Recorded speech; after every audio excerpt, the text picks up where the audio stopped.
Ikhwanil kiram wa akhwati al-karimat rahimani Allah wa iyyakum wa baraka fikum. Ana sangat terkesan dengan beliau padahal ana belum pernah nyantri sama beliau dan ana tidak pernah bertemu secara fisik kecuali sekali dengan beliau pada musim haji di dalam kemah beliau, disambut sampai diantar keluar. Sampai-sampai ada teman yang berpangkat kolonel dan dekat dengan beliau mengatakan jarang ana melihat beliau mau mengantar sampai keluar. Dia sangat terkesan dengan beliau. Setelah itu hanya penelponan. Dalam hati ana tadi ketika sholat, kalau ana tidak pernah nyantri dan bertemu hanya sekali, setelah itu hanyalah penelponan, bisa sedih seperti ini. Lalu bagaimana dengan orang-orang yang pernah nyantri sama beliau dan duduk lama dengan beliau dan pernah menjadi orang dekat? Ya, ini ana sebutkan tanggal 28 Januari tahun 2020. Beliau WA ana. Di saat itu ana sedang membutuhkan dan sangat berharap ada seorang syekh atau ustadz yang nelfon ana memberikan semangat, memotivasi. Di saat ana sedang dipersekusi, mendapatkan ancaman dan kajian dibubarkan di sana dan di sini. Nah, beliau WA, saya bacakan ya. Ini tanggal 28 Januari 2020. Ini awal mula beliau WA.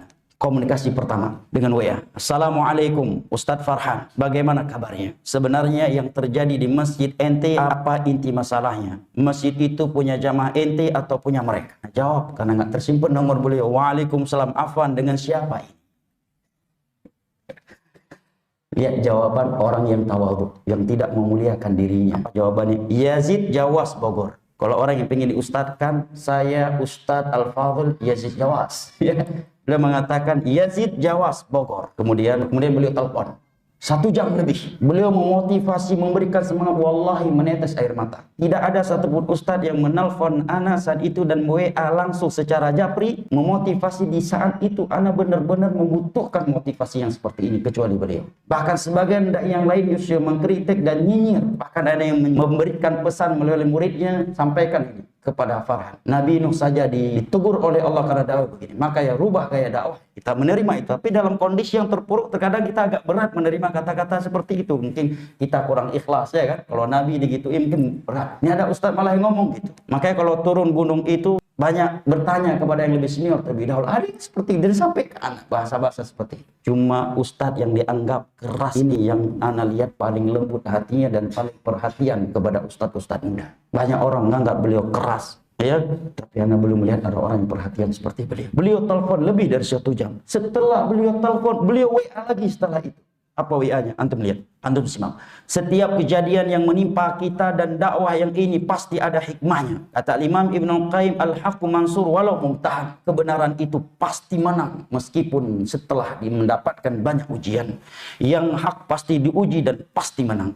Kita pasti akan diuji oleh Allah. Kita ikhlas, jujur atau tidak di dalam berdakwah di jalannya. Kita wajib berhusnudzon kepada Allah dan sabar atas ujian ini. Dakwah di Aceh pasti berkembang. Kita wajib sabar dan sabar. Sibukkan diri kita dengan baca kitab-kitab para ulama. Minimal 4 jam. Beliau nggak mengatakan baca kitab-kitab saya. Dan kalau beliau berkata demikian, itu tepat. Karena memang kitab-kitab beliau sangat bermanfaat. Tidak sama sekali. Beliau mengatakan, sibukkan diri kita dengan baca kitab-kitab para ulama minimal 4 jam. Kita baca dalam sehari. Dalam hati anak, ini berat.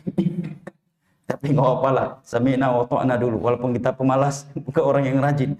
Sibukkan, kata beliau, baca.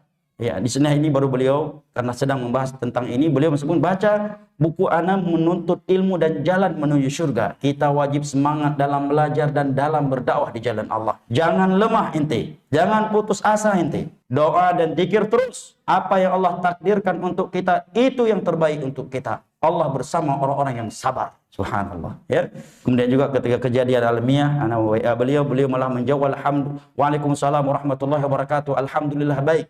Hari Ahad, waktu itu berjanjian untuk berjumpa. Hari Ahad nanti ente datang aja dengan utusan ente ke kajian di Masjid Hijau Cilangkap. Nanti setelah kajian kita ngobrol di ruangan khusus di masjid.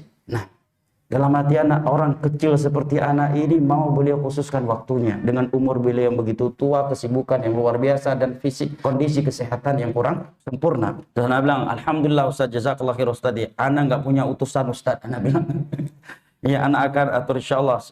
Soalnya ada waktu kajian duha waktu. Kemudian kata beliau, kalau ente mau ketemu anak, mestinya. Dan seterusnya ya.